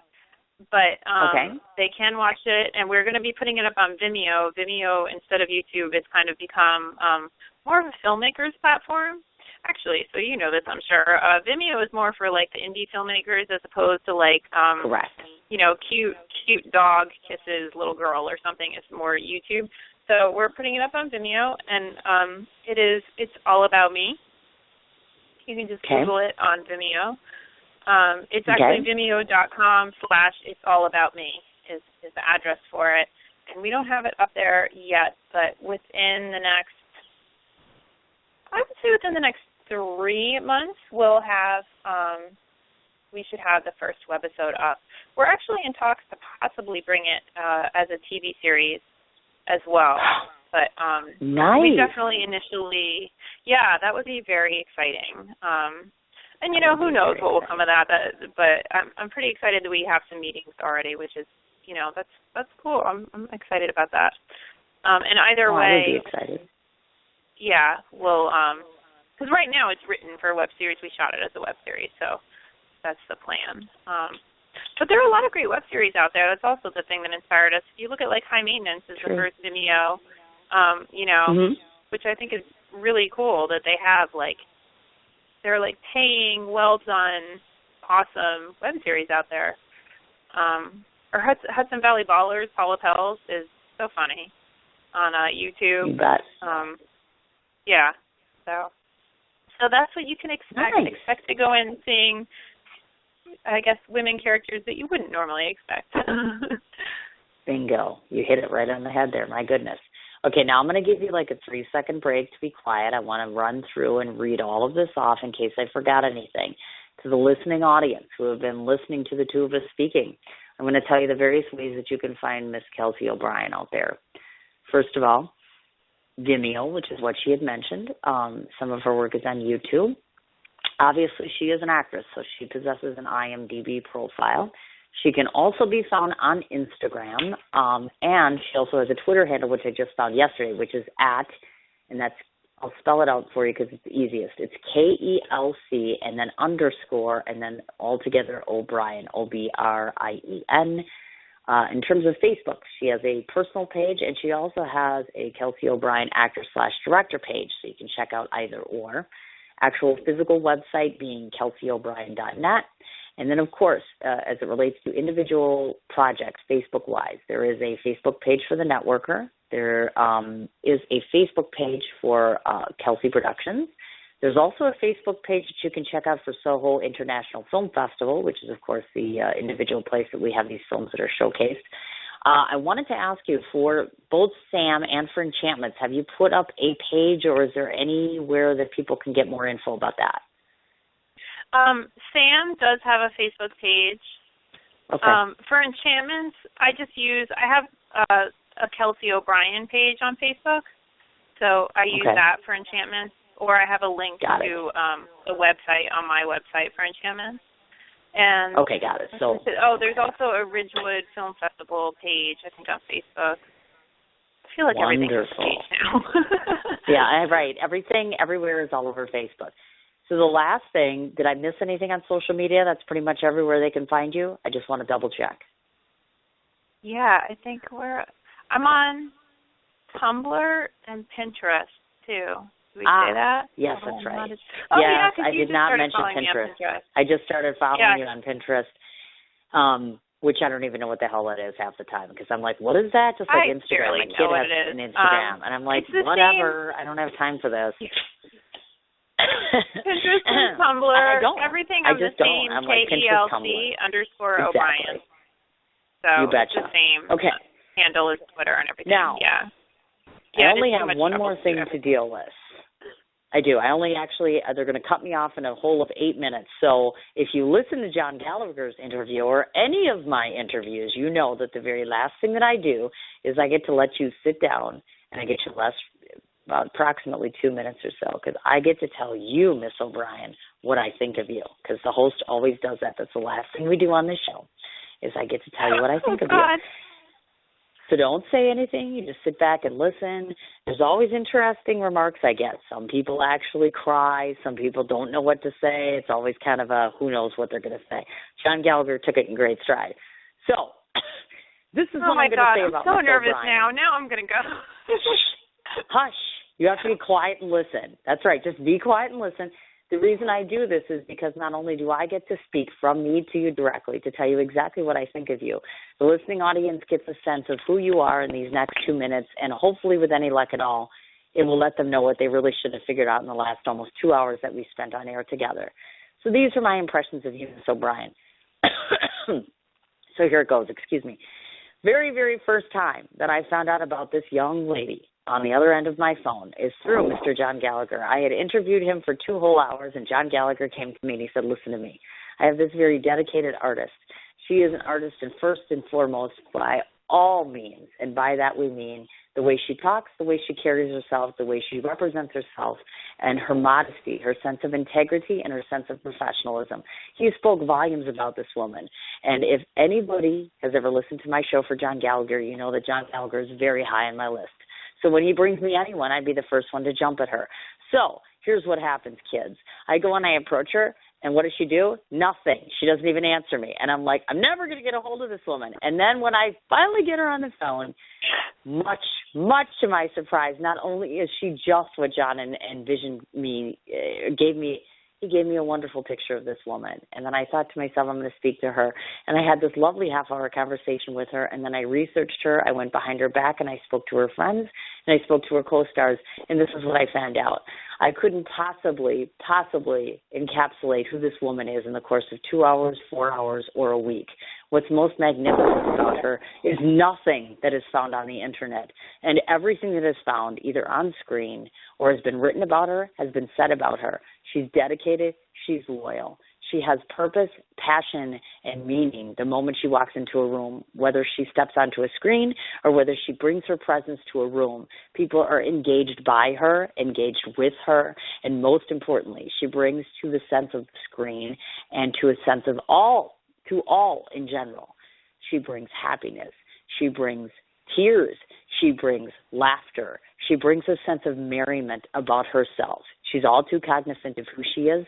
She is very quick to admit the fact that she has flaws, that she can make fun of herself and others very well. The fact that she has a sole purpose of making femme fatales in the world all over the place look equal, look sound, look fabulous, look fun, and funny for that matter. Her roles are strong. Her work is solid. She is hands down, to me, probably one of the more impressive actresses I've had on my show because she is real from start to finish. I don't think she realizes how elated I am by the fact that she asked me to come to see a production of hers, knowing full well that I myself am a budding filmmaker. I think that she's fabulous. I think that she's amazing. I think that I'm excited at the prospect of becoming her friend, her fan, and her follower. And God, I hope like hell that in these last 2 hours that all of you will run to every production she does, because I can guarantee you the minute she asks me to come running to her, I will be first in line to do so. Hello? Oh, my God. Are you okay? I'm here. I'm okay. Are you all right? Thank you. Yes, oh, my thank God. you. I didn't kill the guest. Wow. Oh, and I forgot my last little thing. If she really loves me, she'll introduce me to that guy I've already interviewed, or she'll hook me up with Ray Liotta, because in my head I'm married to him, or I don't know. I'll think of something else. That's all. Well, that's it. That's I do all really I have love for you, and thank you so much. Aww. That was so amazingly nice. Thank you. And yes, I have my hookup for you. I have prospects. I mean, I told you about them. I also have no idea what I'm talking about. I'm not a good matchmaker, but my God, I'm so excited. Okay, No, this is the way I want you to do it. I want you to get the hell off my studio because you have to call and see if I can actually get to New York so I can actually make you look good in person. So that means go do what you have to do and then call me this afternoon. I'm going to finish up in the last 3 minutes with my audience before they cut me off. But it's been a true pleasure, and I mean every word of what I just said in all sincerity. Oh, thank you so much. And it was a pleasure, and it was an honor being interviewed by you. Thank you. Thank you. You're so sweet. All right, dear. I'll talk to you later today. Have a good one. Okay, you too. Bye, Finn. Thanks. Is she not fabulous? Kelsey O'Brien. Let's go through it one more time. She's got a Facebook personal page. She also has an actor and a director page, actor/director page. Website, again, kelseyobrien.net. You can follow her on Twitter at KELC_O'Brien. Her work is on YouTube, Vimeo. Also, she mentioned an Instagram and a Pinterest account. Further, of course, go ahead at IMDb, check out her full listing of all sorts of TV and film that she has done. And again, I want to reiterate the films: The Networker, Sam, Enchantments, which is, of course, through Kelsey Productions, hers. And both films will, of course, be featured at the Soho International Film Festival in New York City. And, of course, this coming Thursday at Ridgewood Film Festival. You can go to their website to find out information to get tickets and to go support Kelsey's projects. Thank you so very much to Mr. John Gallagher, the director himself, for casting my girl and, more importantly, bringing the two of us together. It's been an absolutely fabulous afternoon. I look forward to being on the air tomorrow, 2 o'clock Central Standard Time with Pastor Bird, which is, of course, one of Bridget O'Brien's clients, and Bridget always brings me the best. So 2 o'clock Central Standard Time. I'm off to go ahead and pick up my kitties. You guys have yourself a wonderful afternoon. What you doing? Ran out of space on my phone, so I'm deleting some stuff. Bye, singing dog. Bye, goal. I pronounce you. Bye, wedding ceremony. Stop. At Metro PCS, you get 2 free phones with twice as much memory. Really? Don't say bye to your memories. Switch to Metro PCS and get 2 free LG K20 Plus phones with 32 gigs when you switch 2 lines. Metro PCS. Wireless. Figure it out. Coverage not available in some areas. Sales tax not included in phone price. Excludes numbers on the T-Mobile network. See store for details and terms and conditions. What you doing? Ran out of space on my phone, so I'm deleting some stuff. Bye, singing dog. Bye, goal. I pronounce you. Bye, wedding ceremony. Stop. At Metro PCS, you get 2 free phones with twice as much memory. Really? Don't say bye to your memories. Switch to Metro PCS and get 2 free LG K20 Plus phones with 32 gigs when you switch 2 lines. Metro PCS. Wireless. Figure it out. Coverage not available in some areas. Sales tax not included in phone price. Excludes numbers on the T-Mobile network. See store for details and terms and conditions.